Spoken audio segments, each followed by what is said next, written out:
PM Modi को क्यों मारना चाहते हैं आतंकी? पटना आतंकियों से मिले सबूतों ने किया खुलासा। आतंकियों का पक्का इलाज करेगी मोदी शाह की जोड़ी। आतंकियों को घर में छिपने का भी नहीं मिलेगा मौका। एक बार फिर देश के प्रधानमंत्री नरेंद्र मोदी आतंकियों के निशाने पर है। इस बात का खुलासा पटना से गिरफ्तार दोनों आतंकियों ने किया है। भला हो देश की उन सुरक्षा एजेंसियों का जिन्होंने आतंकियों के मंसूबों पर पहले ही पानी फेर दिया। और एक बार फिर पीएम मोदी आतंकियों का शिकार होने से बच गए। ऐसा पहली बार नहीं हुआ कि जब आतंकियों ने पीएम मोदी पर हमला करने के लिए बिहार की धरती को चुना हो। इससे पहले भी पटना के गांधी मैदान में आयोजित चुनावी रैली के दौरान मोदी को निशाना बनाते हुए आतंकियों ने बम ब्लास्ट किया था। इस चुनावी रैली को नरेंद्र मोदी संबोधित कर रहे थे।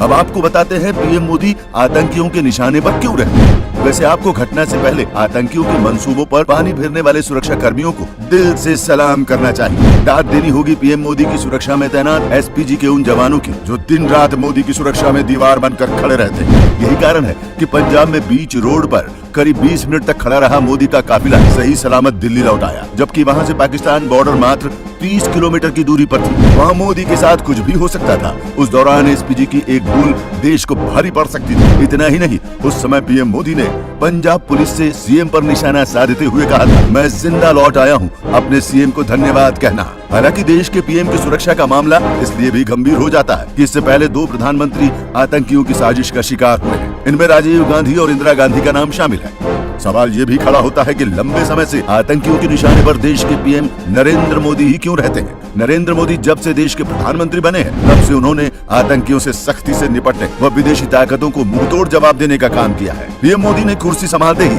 सबसे पहले नोटबंदी करके आतंकियों की रीढ़ की हड्डी को तोड़ने का काम किया। इससे हवाला के जरिए देश में आने वाला पैसा बंद हो गया। इतना ही नहीं, मोदी के पहले और बड़े एक्शन से जम्मू कश्मीर में पत्थरबाजी की घटनाओं में अचानक से कमी आ गई। इसके बाद पुलवामा का बदला मोदी ने पाकिस्तान में घुसकर एयर स्ट्राइक करके लिया। और तो और अनुच्छेद 370 को हटाकर मोदी ने आतंकियों के मंसूबों को नेस्तनाबूद कर दिया। साथ ही विश्व को संदेश दिया कि अब ये पुराना भारत नहीं बल्कि मोदी का नया भारत है।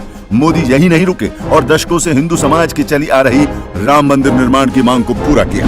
आतंकियों के पेट में ये दर्द तब और बढ़ गया जब देश में सीएए एनआरसी लागू करने की बात की गई। अब मोदी सरकार अपने दूसरे कार्यकाल में जनसंख्या नियंत्रण कानून लाकर विदेशी ताकतों के मंसूबों पर आखिरी कील ठोकना चाहती है। और सच्चाई भी यही है कि मोदी अकेले आतंकियों से लोहा लेने के लिए भारत के सामने ढाल बनकर खड़े हैं। यही कारण है कि सनातन प्रेमी पीएम मोदी आतंकियों के निशाने पर रहते हैं। उनको डर है कि अगर भारत में जनसंख्या नियंत्रण कानून लागू हो गया तो भारत कभी इस्लामिक देश नहीं बन पाएगा। अब बात करते हैं पटना से गिरफ्तार आतंकियों के उस मॉड्यूल की जिसमें 2047 तक भारत को इस्लामिक देश बनाने की बात की गई है। इसे लेकर आतंकियों के पास से 8 पेज की एक फाइल भी बरामद हुई है। ये चौंकाने वाली बात है कि वर्ष 1947 में धर्म के आधार पर पाकिस्तान लेने वाले मुस्लिम 100 वर्ष बाद ही भारत को इस्लामिक देश क्यों बनाना चाहते हैं। ऐसा इसलिए कि विश्व का एकमात्र भारत ही देश है जहां सनातन संस्कृति को मानने वाले हिंदुओं की आबादी सबसे अधिक रहती है। लेकिन आतंकियों के साथ मिलकर विदेशी ताकतें भारत को इस्लामिक देश बनाकर सनातन संस्कृति को नष्ट करना चाहती है,